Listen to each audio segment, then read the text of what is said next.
Well, I hope you all have a snack because this is going to be a long one. Because today, we're going to be discussing the raccoon. Now, I know what you might be thinking. It's cute, but is it really that interesting? And secondly, yes, I'm half convinced after we're all gone, raccoons will take over the world as a superior life form. Now, the game references the common raccoon, or the North American raccoon, or also occasionally known as,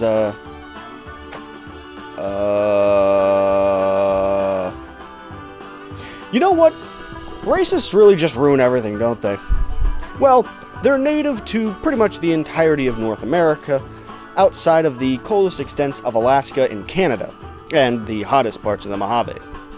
Though they have been transplanted foolishly to parts of Europe and Japan. But, before getting into how we took them places, let's discuss how Mama Nature brought them here, to the US. The exact details of the animal's evolution is in a bit of a gray zone, no pun intended, but we do know that their ancestors originated in Eurasia 25 million years ago. Mind you, this is a far cry from the animal we know today, and the oldest fossils of an actual raccoon dates back to 2 to 3 million years ago in North America, essentially trapping them here.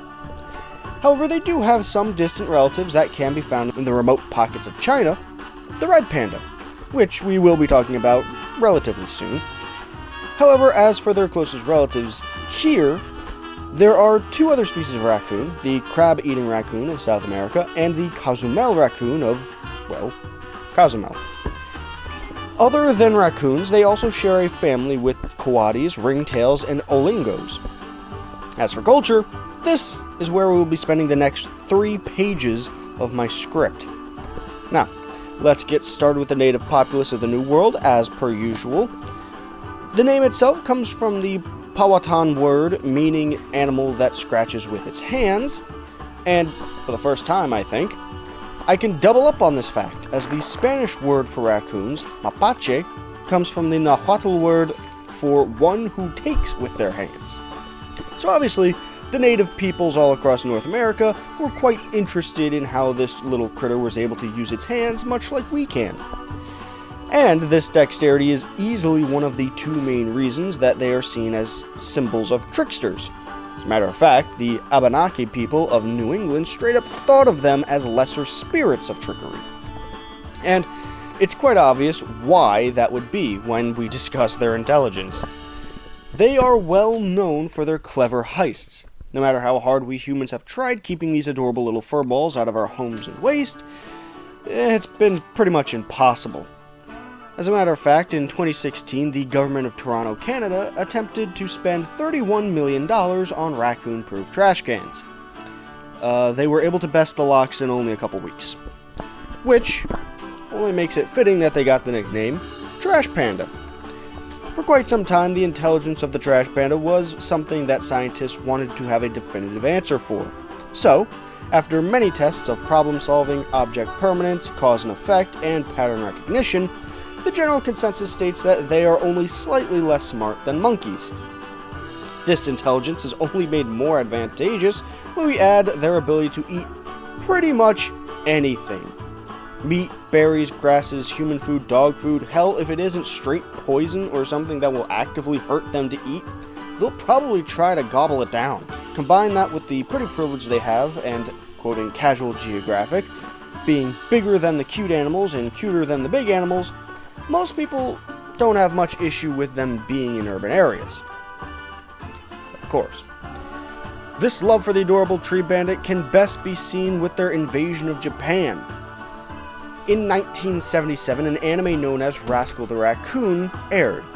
This show was based on the novel Rascal, a Memoir of a Better Era, and is about an 11-year-old boy named Sterling who rescues an orphaned raccoon which he names Rascal.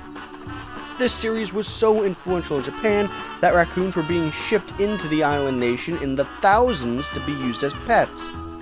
Unfortunately, the families must have only watched halfway through the series because it ends with Sterling realizing Rascal is, in fact, a wild animal that will raid everyone and everything for food and damage your home and property. And guess what? that's exactly what happened in real life. This led to many of the pets being released into the wilds of Japan. Now, Nippon, being an island and one unaccustomed to such a prevalent survivalist, now has an invasive species problem with said raccoons being found on every single prefecture in the nation. This is putting native animals like the giant salamander and the raccoon dog on the verge of extinction. But with every perk, there is a drawback, and for the raccoon, it's their pretty privilege, which has led to them being farmed for their pelts, with the famous raccoon skin hat being quite well known here in North America. And apparently, Europe also liked the interesting coat of the North American bin bandit, as they were shipped over there as well, but this time it was for the fur trade.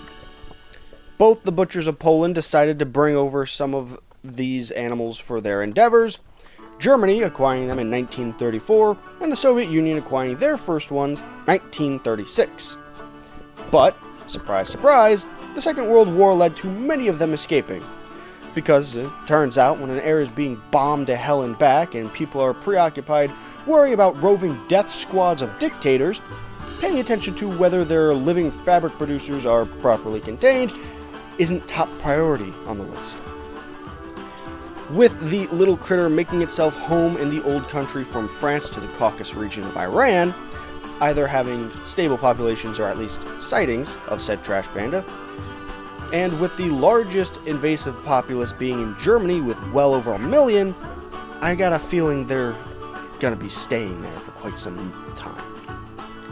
And hopefully, you can now see why I said this animal will be taking over the planet after we're gone. Smart, clever, adaptable, and an iron stomach making him capable of living pretty much anywhere and even thriving in cities when most animals would see it as a death sentence. Obviously, this isn't even getting into the abundance of uses in modern culture, but I don't think I really need to get too much into that. I'm sure you all have plenty of examples that come to mind already, as sly spy tricks, Disney princess sidekicks, video game loving slackers, spacefaring body stackers, CIA trained friends of jets, or folly Japanese pets. This little rascal has made their way maniacally into the hearts and minds of people around the world. And with that, I think I should cut it off there. Thank you very much for watching. If you enjoyed the video, please leave a like, share, and subscribe.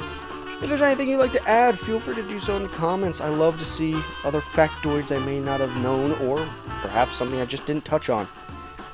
And until next time, go outside, touch grass, hug your loved ones, drink water, and bye-bye.